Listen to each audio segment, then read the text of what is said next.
something that I'm really, really passionate about, something around chasing perfection and why being good is good enough. So my experiences in a number of schools with a range of Ofsted grades have led me to me having some really, really strong feelings about teacher retention and development. And I believe that one of the biggest teacher retention influences is people's opinions about themselves and their perceived opinions of others about themselves. So in my 10 years of working in schools, which I appreciate is nowhere near as long as many, I've met a lot of school staff.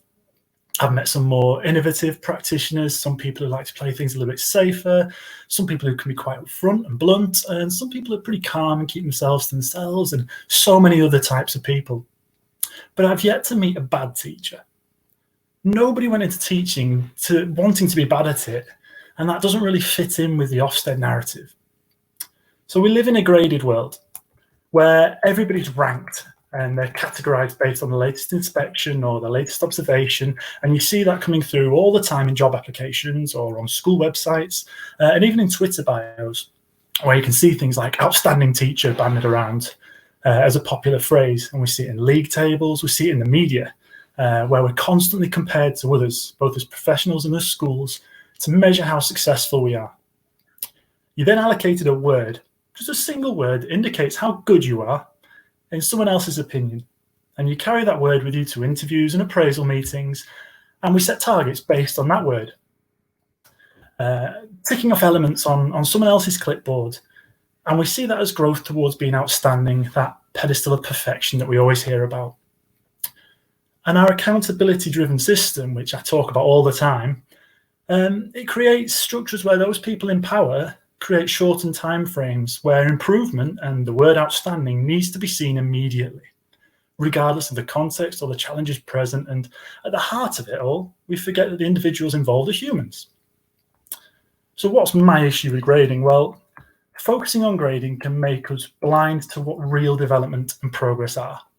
If you're working from a tick list, it can lead you to missing out on the bigger picture and not thriving in the way that you could or should. It's like going through life with your blinkers on and just focusing on one thing at a time. It can inhibit what true creativity is, because we're simply looking for what works based on the opinions of other people. And then we're trying to impress other people so they write nice things about us. And that can lead to our esteem being built up or ripped to shreds, discarded while we're trying to meet somebody else's idea of what we should be. I say don't do it. Come away from a focus on grades and simply look at what you do well and what next steps you can work on. Feedback's a gift and you can unpick it and merge it into what you do, but be careful to avoid using feedback like a set of instructions, telling you what you have to do. You absolutely must follow these instructions. Feedback's based on the observer's opinions and experiences, but it isn't fact. So cherry pick thoughtfully. Ask questions and professionally challenge what you disagree with. Quality assure through the conversations that you can have so you understand what's being presented rather than guessing. And look at the bigger picture. How's it going to help you, and how's it going to help you to help the children in your care? Ask loads of questions, because there's no such thing as a stupid question. If you're a school or a training provider and you're still grading lessons, then in my opinion, you really, really shouldn't be, because it can be so damaging to label individuals based on your own perceptions, stereotypes, and assumptions. If you read books like Paul Garvey's Talk for Teaching, which I found really eye-opening, there's so much more opportunity and space for growth in collaborative, non-invasive support and professional dialogue. Our school, we use Iris Connect, and with that, we've removed formal observations and that labelling of people completely in favour of 2020s, where you can pop and see a colleague teach for 20 minutes, they come and see you teach for 20 minutes, and then you have a professional chat about it after school. We've got Iris Film Clubs where we sit down as a phase and we pick apart different lessons in different areas and have that conversation together as a team. And we do learning walks where we pop in and just have a little visit. Now, the amount of pressure on staff has reduced significantly, but the happiness and the trust, and in my opinion, the accuracy of quality assurance has massively jumped up. I think also with all of this, we've got to remember that good things take time. So a lot of universities still give gradings out when people finish their teacher training, and that leads to a group of NQTs coming into the job market convinced that they're outstanding teachers or striving to be that as soon as possible. And I don't want to take the wind out of anyone's sails, obviously, but there's a big gap in terms of professional teaching experience between being an outstanding trainee and being an outstanding long-serving practitioner or leader. So loads of us will have had lessons where we've been graded outstanding based on a snapshot of what we do, or any other grading for that matter. But teaching's a vocation. It's an art that takes time to master. Nobody's perfect.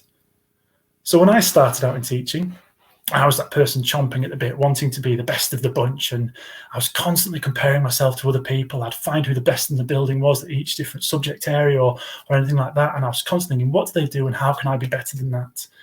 And that did no favours for my teaching. It did nothing for my health. It didn't help my class. I became competitive and I hammered myself for making mistakes. And when you get your observation feedback, you look at the positives and the next steps. And I would always just read the next steps, highlight them and work on them and ignore the positives. Also try to remember that you are you. I know in some of the earlier talks, we've talked about taking ideas from other people, but within that, be careful not to copy other people. Okay, so what I mean by that is don't try to emulate other people, be your own wonderful self. Take advice and ideas and merge them into your style, keeping your own unique flavor, and then you stay authentic. If you lose your authenticity, you'll struggle to look at yourself in the mirror, and you'll struggle to maintain those seen qualities when you walk into another school with different lists of requirements. We should be celebrating those differences we have, not hammering people into conformity or hammering ourselves into conformity. Remember that if you mentor or lead other people as well. So the first part of my talk, I'll finish by saying that being good is good enough. It's a simple piece of advice. What's wrong with being good? Being good every day over a sustained period of time has a far greater impact than little flashes of outstanding. Consistency is key. Don't put on fancy lessons for observations or Ofsted. Do what you do every day and get useful feedback and critique that will change your daily practice.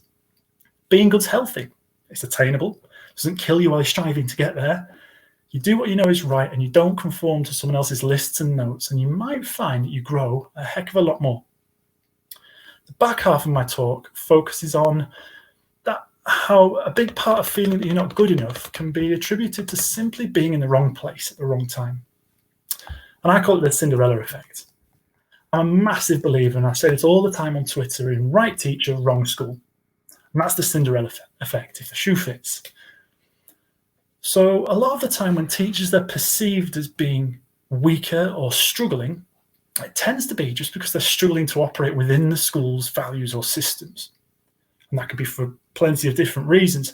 And a lot of the time it tends to be because their morals and their priorities don't align specifically to the schools.